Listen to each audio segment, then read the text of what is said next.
اور یہ کلمہ اخلاص ایسا ملا کہ انسان کا ہر عمل خالص اللہ کے لیے، کھانا پینا بھی حضور صلی اللہ علیہ وسلم نے دعائیں ایسی بتائیں. یہ دعائیں یہ کیا ہے؟ جسے غلام اپنے آقا کے سامنے آنے سے، آقا میں آپ کا غلام ہوں، جو حکم ہو، تو آقا بھی خوش ہوتا ہے، اس غلام کا خیال رکھتا ہے، بڑے ماننے والا ہے.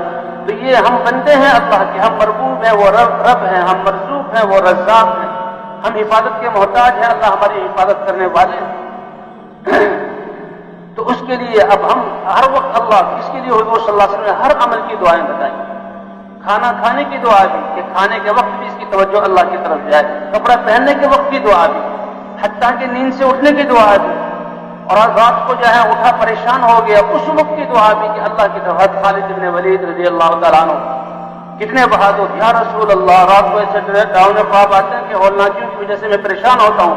اللہ کے رسول نے کہا کہ یہ دعا پڑھا کرو، اعوذ بکلمات اللہ التامات من شر غضبہ وعقابہ وشر عبادہ وہمزات الشیاطین وان یحضرون. یہ دعا پڑھا کرو. اب اس میں اللہ ہی سے دعا ہے، اللہم انی اعوذ، اے اللہ میں تیرے کلمات تامہ کی سے پناہ چاہ رہا ہوں. 3 دن وہ پڑھی ہے. خالد نے کہا یا رسول اللہ، ان دعاؤں کے پڑھنے کی وجہ سے ساری میری ہولناکی، سارے خوف ختم ہو گیا اور اللہ نے مجھے اطمینان عطا کر دیا. فرمایا جو شخص بھی ان کلمات کو کہہ لے گا اس کے جہاں خوف کو اللہ ختم فرما دے گا. کپڑا پہنتے وقت بھی دعا، حتیٰ کہ بیت الخلاء میں جاتے ہوئے اس کو بھی بتایا گیا، اللہم انی اعوذ بک من الخبث والخبائث. اے اللہ، یہ جب خانے کے لیے بیت الخلاء میں جا رہے ہیں، گندی جگہ، یہ شیاطین، سیاہ دلوں کے اور بدبودار، بدبو کو پسند کرنے والی یہ اس میں ہیں، اور میں ایمان والا میں جاؤں گا تو ان کی شیطانی سے اے اللہ میری حفاظت فرما دے. ایک یہودی ہنسنے لگا کہ دیکھو تمہارا دین بڑا عجیب ہے کہ تمہارے نبی تو تمہیں بیت الخلاء میں داخل ہونے کا، حتیٰ کہ پیشاب کرنے کا طریقہ بھی سکھاتا ہے. کہا ہاں، یہ دین اتنا عظیم ہے کہ اللہ کی طرف سے رہبری اور نبی کی طرف سے کہ بیت الخلاء کو قبلے کی رخ نہ بناؤ، تمہارا چہرہ اور تمہاری پیٹھ قبلے کی طرف نہ ہو، اور بیٹھنے کا طریقہ، اور نکلتے ہوئے کیا کہو؟ غفرانک، اے اللہ میں تیری بخشش کا سوال کرتا ہوں. تو بھائی الحمدللہ الذی اذھب عنی العذاب وعافانی.